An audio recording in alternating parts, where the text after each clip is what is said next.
we're 30 cases ahead of last year.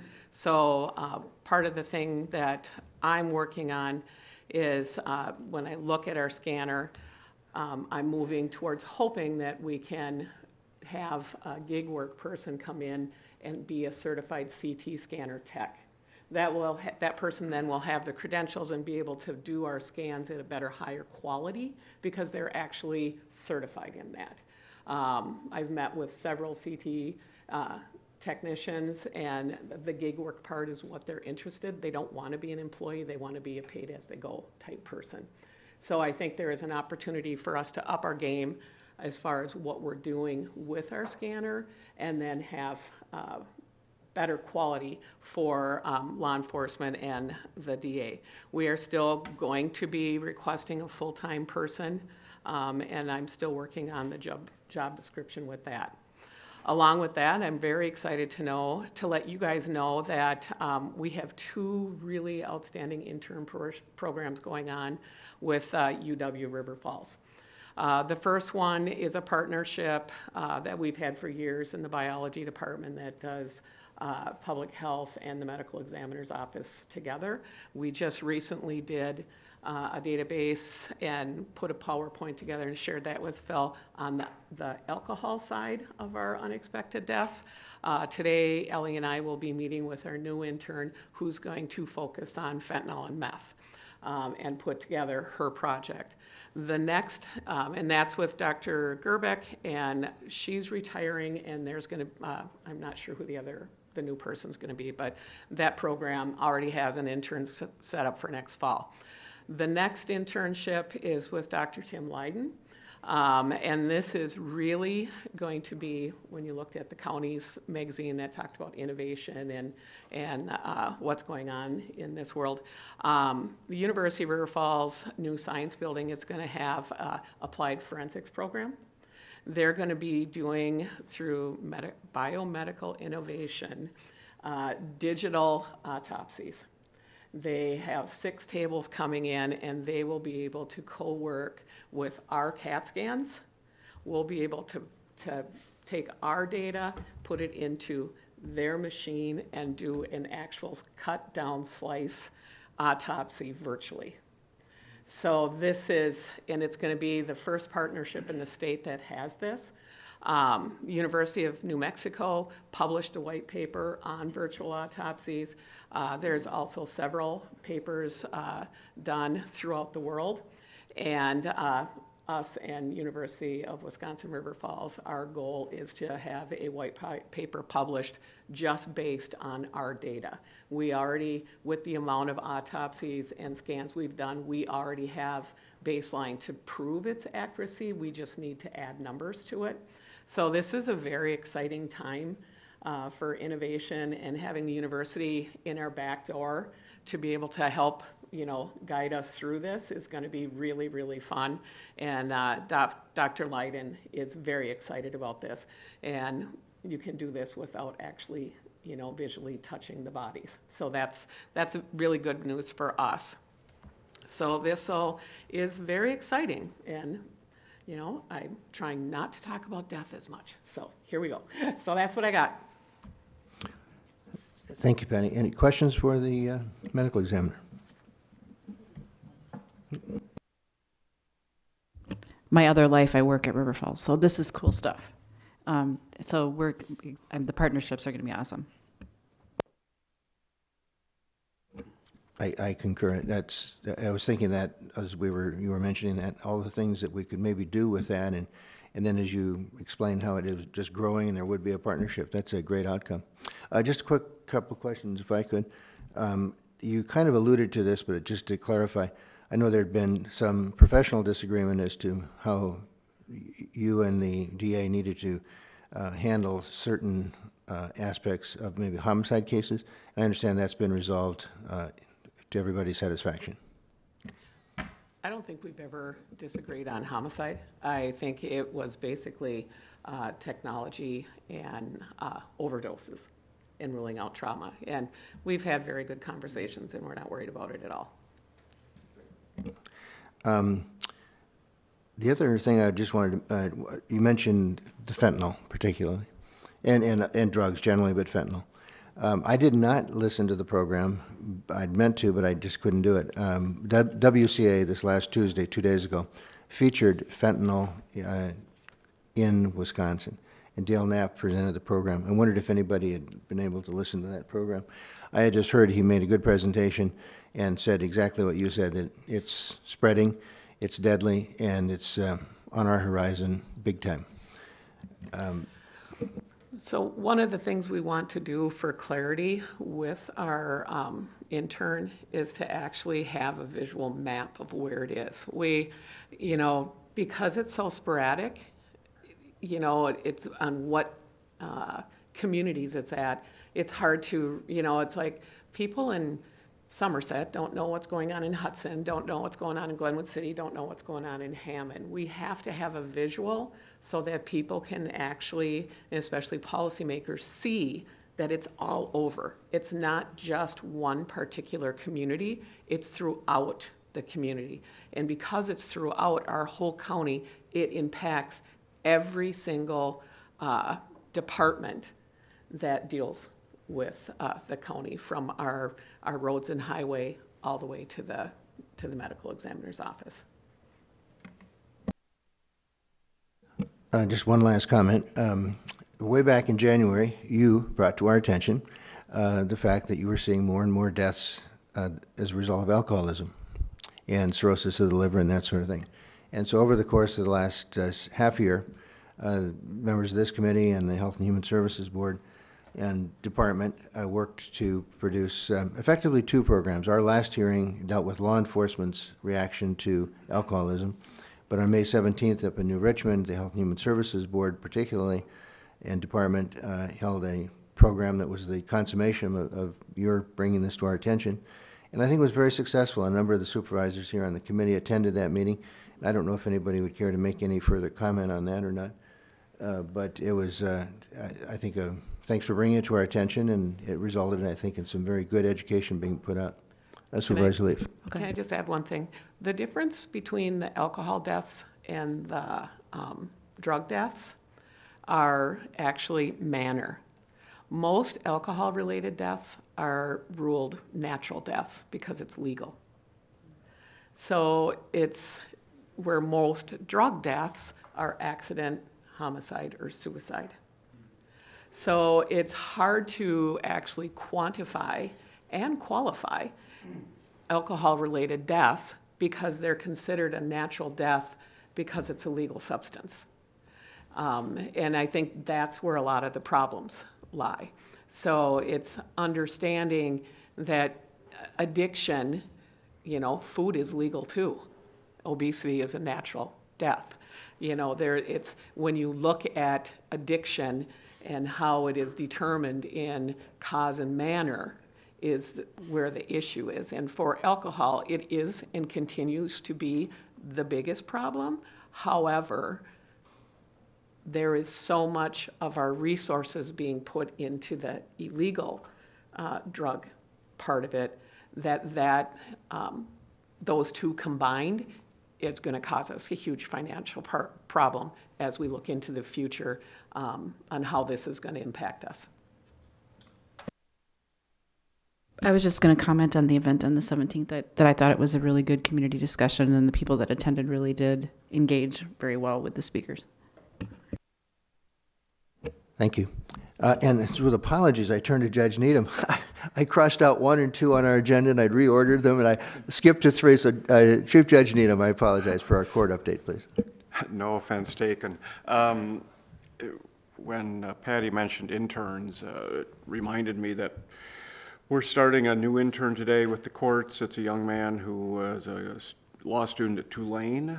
So what brought him from New Orleans to St. Croix County, I still haven't quite figured out. But so he'll be starting, he's interning for the summer. I think the DA has 3 interns this summer, and the public defender 2, if not 3, will be starting. And I didn't intern as a law student, but I really wish that I had, because I think the experiences that they gain are just invaluable. So we're bringing some students in to learn the tricks, so to speak, of the trade. We have some new staff. Judge Waterman's longtime judicial assistant Tamara Young retired within the last couple of weeks, and he was extremely fortunate in securing a judicial assistant from Eau Claire County who had 20-plus years of experience. And so she joined us on Tuesday, and we welcomed Casey Olson. On the sad side of staff, my court reporter, Vicki Caston, who's been with me for a long time, is retiring. I'm not, but she is.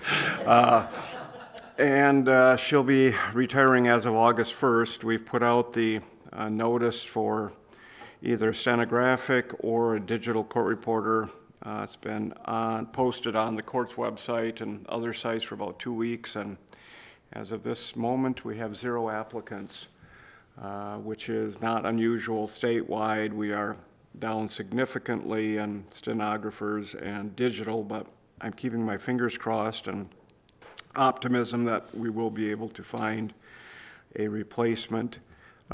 Constitutional amendment, I think, as you all know, passed in April, and Judge Norstrand kind of piloted the first intake where something other than a likelihood to return to court became now part of our discussions when setting bail. Judge Vlack has now likewise been using that same tool, and I start on intake next week. So we're seeing some changes, I think, in setting bail and bond based on those additional factors, primarily dealing with dangerousness as now a consideration. We had a judicial engagement training 2 days ago. I think I told you that we had partnered with the Children's Court Improvement Program out of Madison to come up and work with us, DHS, DA, Public Defender Corp Counsel, and trying to look at our child protection, primarily issues and how we can address some of the concerns that have developed in the last number of years, and they've been invaluable in terms of resources and suggestions, ideas. Kind of an unintended result was moving child protection out of the DA's office into Corp Counsel, and so that is part of our transition. We also learned from DHS that the number of kids in out-of-home placement dropped to under 100 as of mid-May, which is good news. It's still a lot of kids out of home, but certainly was news to us. Not surprisingly, tying in with, again, what Patty and Judge Waterman are talking about 60% of the kids who are taken out of home are taken out of home for drug-related reasons. And so it's a systemic issue that really impacts on all areas of the justice system. State budget, good news is that Joint Finance has not only adopted the governor's recommendations for increasing compensation for public defenders and district attorneys, but added $1 per hour from what the governor had proposed. So that's hopefully will assist in not only attraction but retention of district attorneys. The budget bill also increases the private pay rate for attorneys who will take public defender appointments from $70 to $100, which is what the courts pay. So that hopefully, again, will increase the number of attorneys willing to take public defender appointments. Unfortunately, albeit a record surplus, the courts got $0. All of our proposals primarily related to grants for counties for security, security for the Supreme Court, cybersecurity for our data system, did not make it out of joint finance, and so albeit a record surplus, the third branch came up empty, so to speak. I was sharing with the sheriff that I've been here a long time, and it is, me at least anecdotally, concerning the number of violent crimes that we are currently experiencing in this county. I think for my first 25 years, I maybe had 1 or 2 homicides related generally to alcohol, drunk driving. And it seems like now it is something that is occurring, and I think it speaks maybe just to the mood. People are angry. The lack of civility that we're seeing at all levels, sometimes in the courts, certainly out in the hallways, social media otherwise, is concerning to me. And it likewise then translates into threats that we continue to receive, and I can't again thank the sheriff enough for his response to those types of threats that generally come kind of subliminally. They're not necessarily people showing up at the courthouse, but writing letters, posting things, making calls. But again, it's just my reflection on where we're at in terms of anger, just the general mood and lack of civility. So that's my report. Questions for Judge Needham?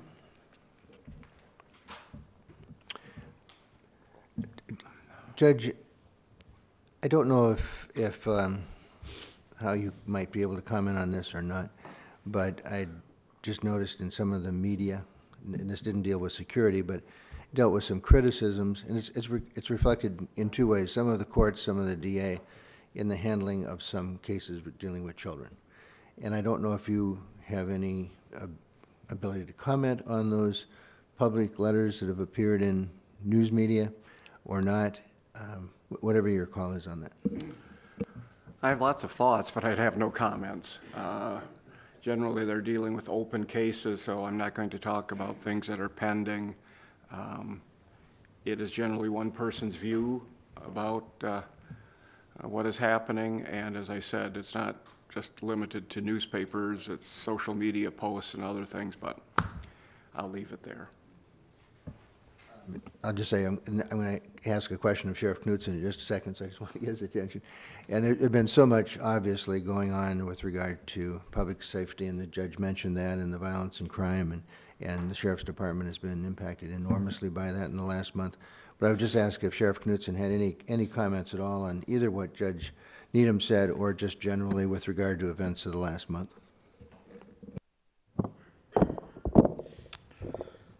Yeah, well, as we all know, we had our tragic event that happened on May 6th with our deputy, with Katie.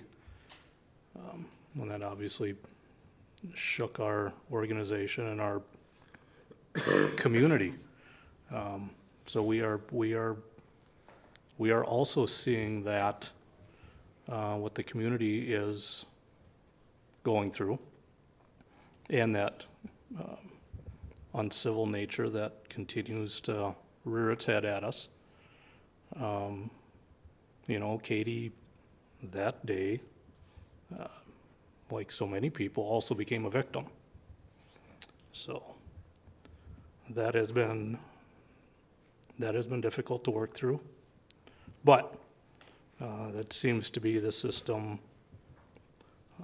I hope that's not the new norm, but this year has not been off to a very good start. So then, the first day back for some of these folks, after the funeral, we get guys waving guns on the freeway that they have to deal with. One of the very first calls from Katie's shift is they have to respond to the lady being stabbed at the state park. So I would wholeheartedly agree with Judge Needham on what is going on in our society. And you're right, I mean, the stacks of homicides waiting to be prosecuted in this county. By all accounts, there should be several more, such as the stabbing. She made it through that. I don't know, but it is, you know, the amount of viciousness out there and lack of humanity that's shown by a lot of people. It's going to be a challenging future for us. So. I think undoubtedly we all have ideas about what maybe could be done for the future. Maybe that's for another meeting when we focus on that specifically and put something together with a little time to think about it. But I just wanted to say that from my perspective, at least I'm sure everybody shares this perspective, I think you and your staff did a phenomenal job with all the events surrounding the death of the deputy. I had listened to some of your public relations statements that you made, and they were right on target. They were eloquent, they were heartfelt, and truly reflected the depth of feeling that the community felt and that your office felt for the tragic death of the deputy. And we appreciate that. Any other comments from anybody? Thank you, Sheriff. Next item on the agenda will be something that Supervisor Ramberg has worked very, very hard on. Oh, 6 highlighters. And that's our ordinance relative to putting into being something that actually pretty much exists now, our uniform addressing system. But I'm going to call on our corporate counsel, Heather Amos, to give us a quick background on where we sit on that. And then I'll call on Supervisor Ramberg if he would like to make a motion to bring that resolution to adopt that ordinance in front of us. But Counsel Amos. Thank you. So this ordinance is creating Chapter 37, which is going to be renamed. The title's not exactly correct on there. We will fix that, Uniform Addressing and Rural Naming System. So in 1983, the county did start issuing addresses to the rural areas, mostly towns, unincorporated areas. And so this has been a process that the county has been doing since 1983, just not in an official ordinance. And so Wisconsin Statute 59.54 paren 4 does allow for the county board to establish a rural naming or numbering system for the purpose of aiding in fire protection, emergency services, civil defense, and appropriate money can be expended to do so, and that's why this is before the Public Protection Committee, although the Community Development Department does a lot of work on this naming and addressing systems. Since the last meeting that we had, Supervisor Ramberg has gone to the Towns Association meeting, spoken to many town officials. In addition, Community Development has reviewed the ordinance, and so there are several changes in tracking. So you have both versions in your packet. The first version is the one that was initially proposed, and then the second version, which I believe is what will be reviewed today, is the track change document. And I can go through some of the changes, but a lot of the changes were made to reflect the coordination that the county will have with the towns when naming new roads. This is a little bit different than what's in Chapter 13 of the County Code of Ordinance, and that's when there's a subdivision created. They are named under Chapter 13, the subdivision ordinance. But this ordinance is for roads that are already named that may need to be renamed if there's a new construction or a highway comes through and there needs to be roads renamed. So hopefully everyone has had a chance to look at it. But I did meet with Supervisor Ramberg. He had a lot of information and input from the towns, and so a lot of the track changes come from information that was received from the towns. Thank you. At this point, I'll call on Supervisor Ramberg. I'd like to bring this forward with a motion for discussion and possible action. Yes. Second? Second. Supervisor Adams seconds. It's open for discussion. Thank you, and thank you, Heather, for meeting with me. I did get numerous questions, and the purpose of this that I think was a little bit lost is that now there's an appeal process. This establishes an appeal process, and not only for the individuals, but then for the towns too. What I did hear overwhelmingly through the towns was we should be part of these things. We should be part, and that I believe is a given, but it wasn't spelled out in there. And there was a couple other housekeeping things that I either missed when we met, or I'd like to propose a few amendments for those clarities, and then maybe have a little bit more sausage making today, if I can, on those 4 items. And with that, okay if I just dive right in to those 3 items, Chair? Absolutely. Okay, the first one was on that first paragraph. The towns are looking to have in coordination with town officials. And that's, to me, the second paragraph on there, the intent is to be in coordination with town officials. And that we had written down, but I'm wondering, as we read it, is that a given? And does that need to be in there? Because otherwise they'd want that further down. And the main issue is anything new could change, but please not old, because there's, since we met, I had a couple towns ask about, like, St. Croix Pierce County Road. That's a spelled out road. And is this ordinance gonna make me change that? If so, we got a second county to deal with, and it could be a mess. And they didn't see, or I was looking at it last night, and I don't see, thank you, Brett. And that's where maybe I could ask Brett some questions that came to me since we've met. And I'd like to reflect some of those points in it at this time, if possible, to eliminate these cushion and discussion in the future. And the first amendment that I think I would bring up would be on road naming requirements, 37.07.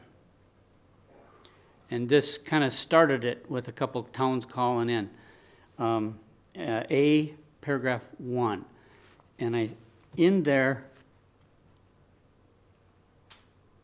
it is. In there we say, talking about words rather than numbers in the grid system. And I see the town of Hudson, town of St. Joe, and town of Kinnickinnick are listed separately in there. And I take that it's because they have other rules in their ordinances or whatnot for that. And there's a few other towns that would like at the end of the word to say, and the respective towns, right at the very end. So it would read, all new or changed local road names, numbers, or words in all unincorporated areas, i.e. all towns, of the county would be approved by the Community Development Department prior to use and the respective town. By the Community Development Department and the respective town prior to use. I'm sorry, I should insert it right in between there. That would make them feel more comfortable that the reader in the future isn't going to read it so rigidly. That's my first. So I could clarify with Brett then, is that the current practice? Do we ask the towns when those names are changed?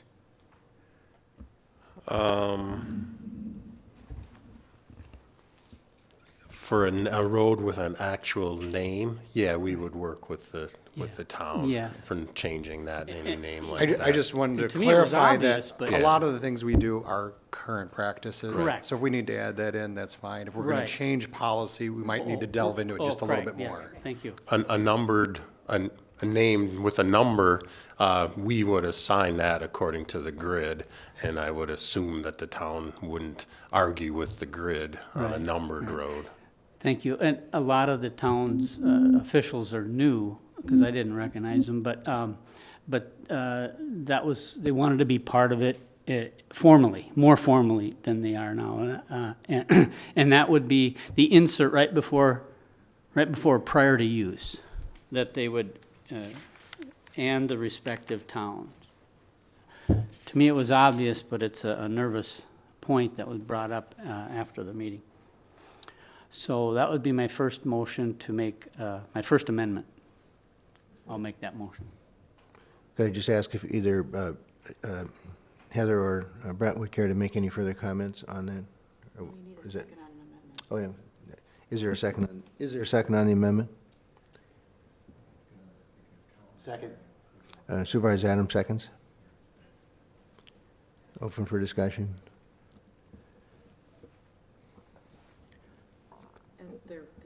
Yep. Yeah, no, that's fine. No, that's fine. That's fine. And obviously, if the administrator care to make any comments, he can add his Yeah, I comments. just pointed out that Brett had said that road names, they ask the town right now. If it's a number, though, they're not asking the town. They're just following the grid system. That's more of the default. We're going to give it the number, we assign it the number. We don't go to the town every time that happens. So the placement of Supervisor Ramberg's request would actually insinuate, though, that we would then go to the town every time a road was named, even if it's just a default grid placement. think there may be a better place to put that if I'm just trying to find it. There's Thank you. a paragraph that indicates, so such as if a new address conflicts with one or more existing addresses, the existing address numbers may be changed to resolve the conflict. We could put in cooperation with the town or with, Correct. I think, as Administrator Witt indicated, there may be a better place in the ordinance where that language should be added, and I'm just trying to find the appropriate paragraph. But I will find it while you keep Well, talking. I was also thinking, I think I mentioned this to Supervisor Remberg and to Ms. Amos, that it's a little difficult sometimes to draft actual language on the spur of the moment. Correct. But if we agree in principle that what we're trying to do, and I think we've got agreement as to what we're trying to do. And I would amend the that- motion to that. Then I would just suggest that we turn it over to the corporate council to modify it, working closely with Supervisor Remberg, and we proceed along those lines. And we can always go back to it at our next meeting if there's some misunderstanding. But with that in mind, I would simply say, we've got a motion on the floor, it's been seconded. I think do you want to restate the purpose of it, Tim, and then we'll vote on it? Right, I'll restate that to the placement of where Corp Council finds it best fit. Does everybody understand the amendment? If so, I'll ask for the ayes and nays. All those in favor say aye. Aye. Those opposed, nay. The ayes have it. It's adopted. Supervisor Remberg. Okay, thanks. The second point was on the 37.07 road naming requirements on A, continue down to, I think it's the new 8. A8. The connecting, yes. We already changed it to may. Road, Which may. yes, and again, it's changing, the first point that was made up earlier was that we're changing existing roads, and they were concerned over that. But Corp Council, did you have, I think we talked a little bit about it earlier. Correct, and maybe Mr. Boudreau can speak to this further, but I know there is situations when, in the future, if there's a private road and may connect and become a town road, that's where this number 8 would come into play, but he can probably explain it better than I can. Thank you, Brett. A road name which may connect to another road in the future shall use the same name. Yeah, so I was confused because in mine it says 7. Yes. But, so that's, to me, that is for any new road that's coming in that might connect to another road. Oh. We would want to make sure that they have the same name going forward or any other potential segments. Okay. And then the existing, the worry was the existing road name would change, or possibly change. It indicates that it shall use the same name for all existing and planned sections, so existing ones should stay the same, and the new Yeah. one would have Very the good. same name as the existing. Very good. Right. So that is not an amendment. That will not be an amendment then, thank you. Just wanted to clarify that. And then,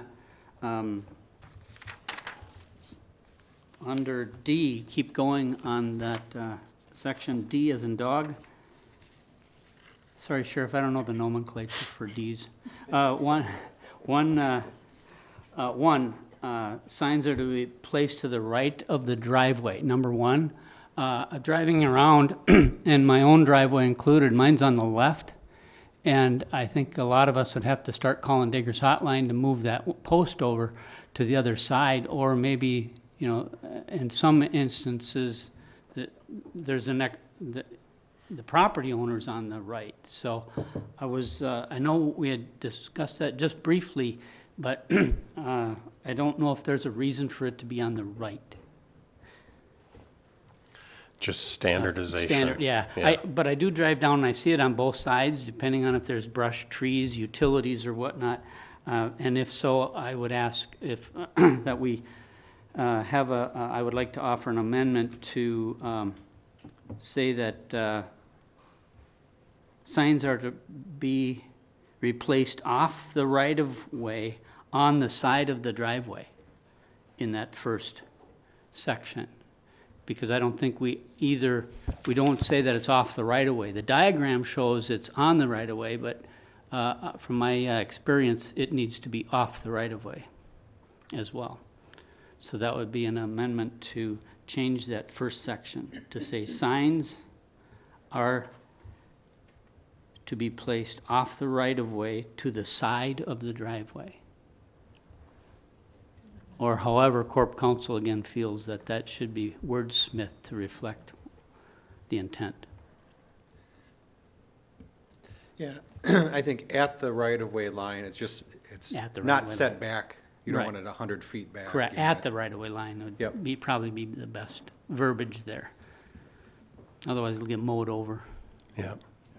Well, it does say at the highway right-of-way line. Where? On the On- second part of the sentence, on the second part of the sentence.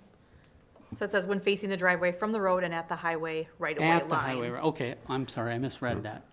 Very good. But do you But- want this right. amended to indicate that signs will be placed to the right of the driveway unless it doesn't work or something? Obviously, I Yes, think of better please, yes. language, but you Right. want Yes, please. a clarifier in there Right. just in case. Right, If it 'cause- doesn't fit And we're somewhere. not I don't going wanna- to be moving I don't any want to staff, existing signs. right, I don't want to No, staff no, no, no. thinking that they're required to go out and attack or, and address everybody, drive down and have a list to clean up and make everybody move it over. To me, that's a waste of taxpayer funds. I agree completely. And one reading it could think that, and that's why I Okay. want the intent to be as reflective as the content as possible. Thank you. So that would be my proposed amendment. I'll just ask Supervisor Rembert to repeat it one more time, and maybe with the assistance of council. And Yes. I'll call Supervisor Yes. Carlson. Do you want to just Yeah, repeat? how could it- you I'm sorry, help me with yes. that verbiage again? Motion to amend, I think it's 3707D1 to read, signs will be placed to the right of the driveway when facing the driveway from the road and at the highway right-of-way line unless. Language to be. Yeah, to be determined language that Right. basically means if it doesn't work right there, that Yeah. it can be placed otherwise. Do you want it to say within, maybe instead of saying right or left, maybe just say within 10 feet of the driveway? At the highway right-of-way line? Then it gives you Gives some a flexibility span, anyway. on either side of the driveway. I don't know if that makes I would- any more yeah, I sense would- or less sense. Thank you. Either way, I You might- believe You might is catch some fine. folks that are just outside and run into that problem you right, just mentioned. If right, you put right. two grid I'll lines. second it, so it's an amendment. Oh, thank you, thank you, thank you. So Supervisor Carlson. When law enforcement or emergency vehicles are looking for an address, it's good to be consistent. If they're all on the right-hand side, then you know which driveway it is if there's two driveways close together. So I guess my question is for the sheriff, would he like the consistency for that purpose, to keep ambulances and police from responding to the wrong address? Yeah, you make a very good point. Yeah, for that consistency for all emergency service response, if that's possible, back to. And I think Supervisor Ramberg's concern is that we don't have to go back and change all the ones that are existing, and that is not our plan. This is for, new ones, and then if a sign needs to be replaced, if there's space on the right-hand side, that's obviously where it should go. But if there's language that I can put in here that clarifies it, I will try to do that. I think there's general understanding that there would be a grandfathering in of those that are left or right, and prefer them on the right in the future, if that's possible. Is that generally the essence of what we're Right. talking about? And again, you folks can work If on that. that's possible, correct. Okay, if there's no further discussion, we'll vote on that general principled amendment. And all those in favor say aye. Aye. All those opposed, nay. The ayes have it. Thank you, Thank you. Supervisor And my Lambert. last- Oh, one more, I'm sorry. Pardon me. And my last thing is, and again, thank you for making sausage with me. 37.08, A and B, again, general concern after review of the respective town authorities on number 1 and 2. On number 1 on A and B, on both of those types of things that the towns would be part of these decisions, and I believe they are. It's just that was a concern brought forward to me. And if that needs to be spelled out in there. Initially, it was at the second paragraph of the whole thing, but that's kind of general perspective there. So that was the other suggestion, and I would ask, number one question I think has already been answered, is that's already practice? Yes. Correct. Yeah. And number two, how would we insert that so it's understood by the reader?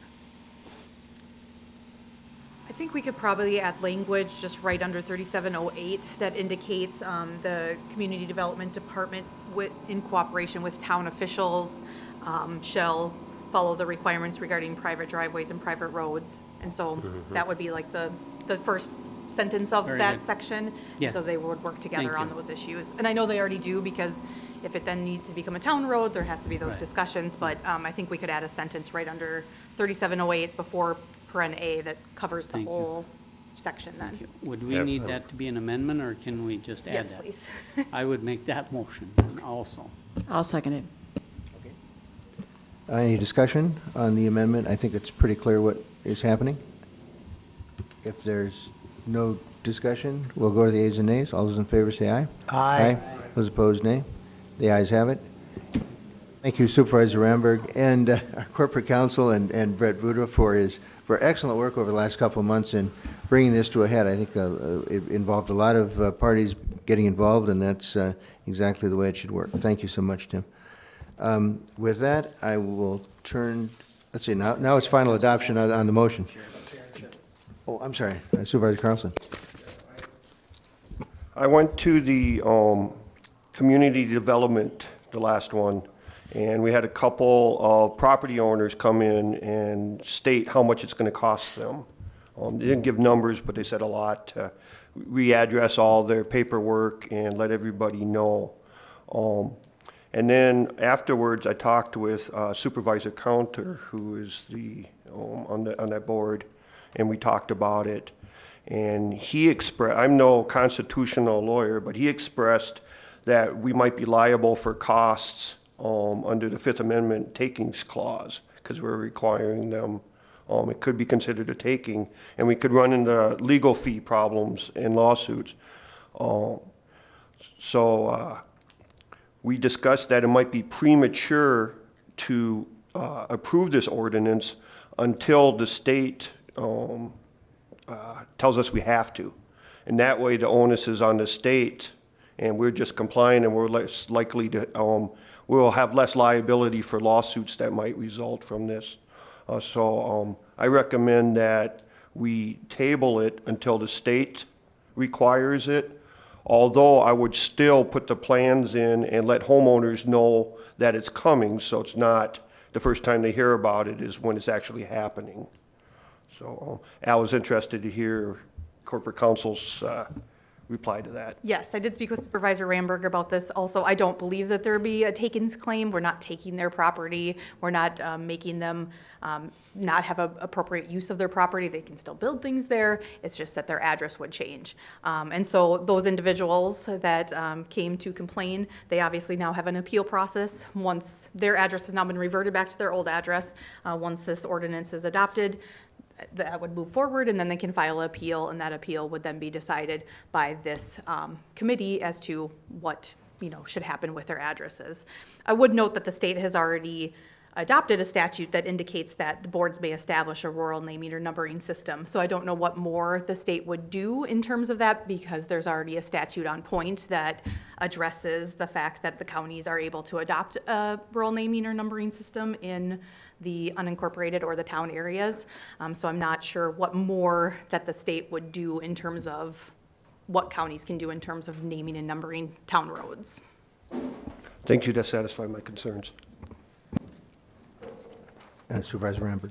Well, and also one of the concerns that was brought up was the institutions in the county, like the home occupations, especially in the rural areas where you have farms, where they have invested a lot of money into their addresses, and they have this potential business loss. I think that's what's coming through these areas, and the detrimental impact of that. Yes, that I think would continue to be a concern, and that's one of the reasons I believe this came forward, for us to establish an appeals process, which would come to this committee.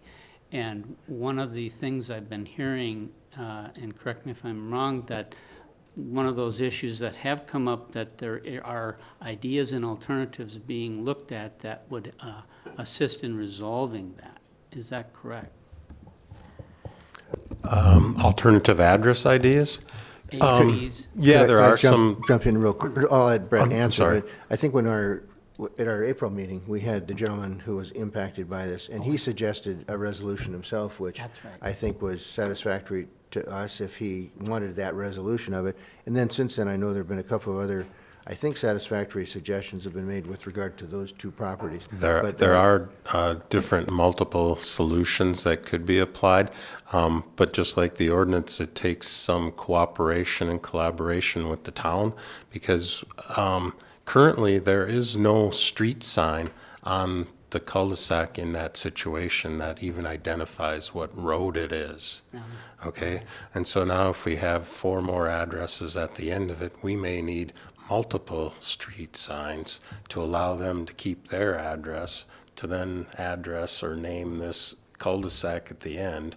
And so that the town road, the town is going to have to install that sign, put that sign up there.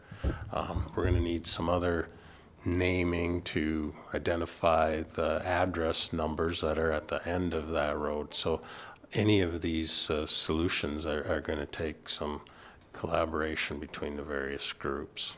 Thank you. And one thing that we're finding in the modern world with all of our databases that go around. So we have an address here, we have a 911 database and address, and the post office has an address. Well, post office are the official US addresses for delivery and things like that. Google goes to the post office once a week. Amazon goes to the post office database once a week. Name any other mailing service or mapping service gets updates from them. Well, maybe they don't do it once a week. Maybe they do it once a month. Maybe it doesn't work right. Maybe there's 2 addresses at the post office. So it's a slow-moving address train in all of these systems that gets updated. And as I'm finding out, there are hiccups in that. if there's no more discussion on the main motion, we'll be prepared to vote on that. So all those in favor of the main motion to adopt the ordinance creating Chapter 37 as amended, please signify by saying aye. Aye. Those opposed say no. The ayes have it. The ordinance is adopted. Thank you again for everybody's work on that topic. I'll turn again to the administrator for his consideration of capital improvements projects. Thank you, Chair Fiedler. All right. Here we go. Tiny numbers.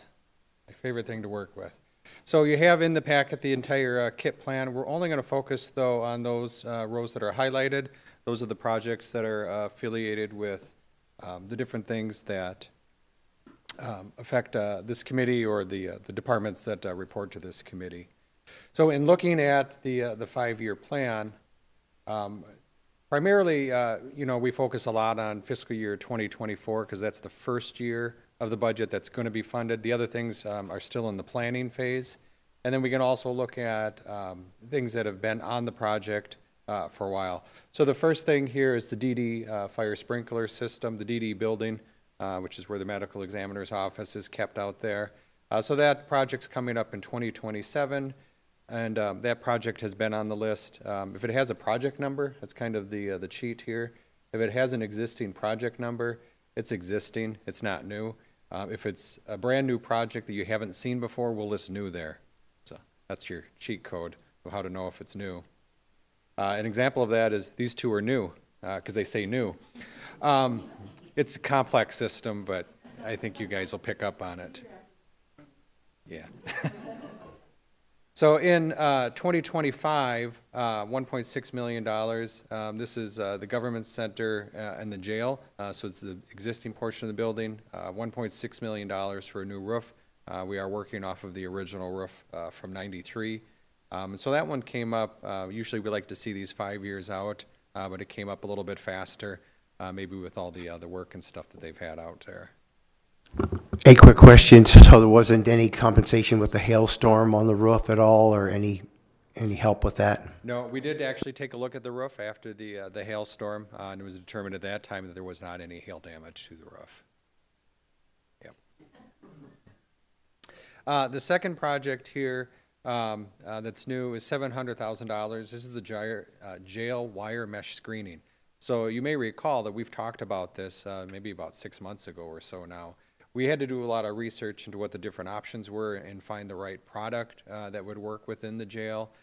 The price tag on it was much higher than we had originally estimated. And so really based upon that, the size of the project, $700,000, we've put it into the KIP for 2024. So, you know, it's another 6-7 months out now. But based upon the size of it, I thought it best if it vetted through the entire process before we spent that type of money.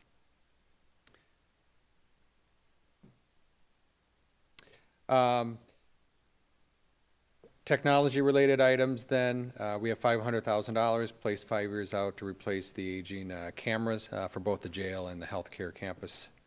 And then we have copy machines. Those are fairly routine. They come up every 5 years for the clerical courts and the DA's office. Coming down here to law enforcement, we have vehicles. These are the sheriff's squad vehicles. This number is significantly higher than it was before because we've added 4 additional squads since this time last year. So that's reflected in that rotational increase. And then we have a computer for the forensics that's coming due next year. We have jail appliances, new jail pod. I think the chief deputy was telling me that I should probably increase that amount for the new jail pod. If you see all the inflationary expenses, and especially with, you know, our whole government center here, that 30 million was from the original when we were estimating, I think, what was it, 45 or 60 million for this expansion that turned into 80. So in all reality, I mean, I know it's several years out, but that's probably going to be closer to 45 or 50 million by the time we actually do that jail pod expansion. I just don't want to give you a sticker shock. And then emergency communications, there's always something going on there. The first 4 are routine items that have been on the KIP list for a number of years now. We've seen those coming. The big one next year will be the call center expansion for positions 8 and 9. Was this the one that was on the state senators list? No. Okay. The new projects then are $200,000 a number of years out for battery replacement for the communication tower sites. We've placed a project out there, $2 million for the Hammond Tower. Our lease will be coming up 2 years after this project start date, but it's at the old highway shop, and we're leasing that tower now because we sold all the property off. We have a lease that goes out 2 years past this. So at this point in time, this is kind of a placeholder to determine whether we'll end up extending that lease or we'll build a new tower to replace that. We have $40,000 for radio consolette replacement and then a radio console upgrade hardware out at the last year of the KIP.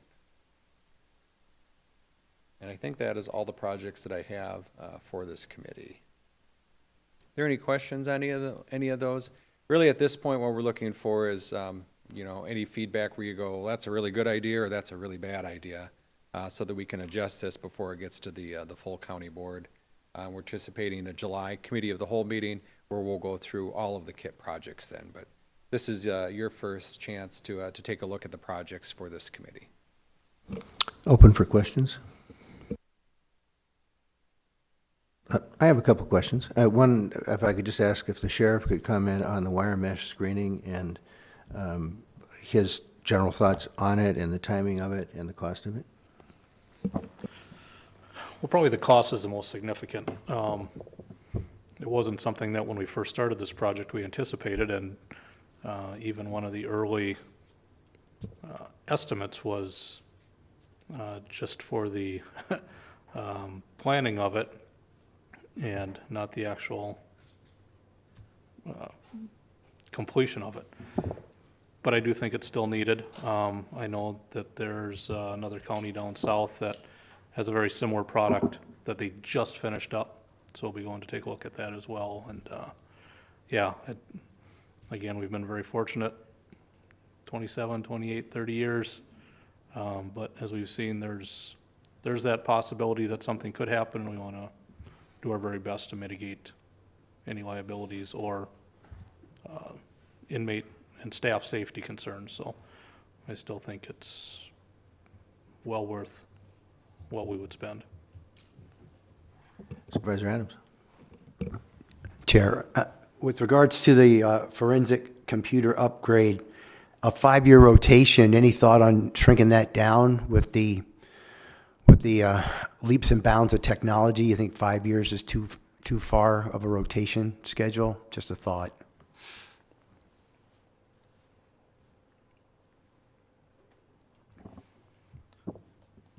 I'm not real computer techy, but I think 5 is pushing it out to the very end of some of the lifespans, and yeah, with the technology changing as much as it is, that could be moved up to every 4, but yeah. And I had one question for the administrator. It's a very general question, but you just kind of commented on the whether any of the KIP projects, whether be they at PPJ or otherwise, could possibly in the future be included in one of the special congressional set-asides that, for example, this year Senator Baldwin had as a result of her role.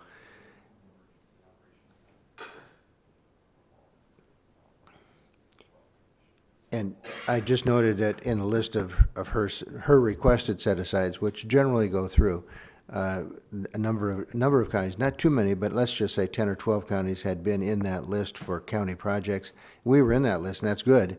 I noticed that the amount that we received was the lowest of all the counties that received money. And so the question would be, is there something that you think we could do as a board or individuals to be more aggressive with our respective senators to see if we could get one of these future KIP projects included in their set-aside list, which would have the result of saving us money? Yeah, that wasn't the only project that we submitted from St. Croix County. There were a number of projects that were submitted from multiple departments, highway, community development, from the sheriff's office.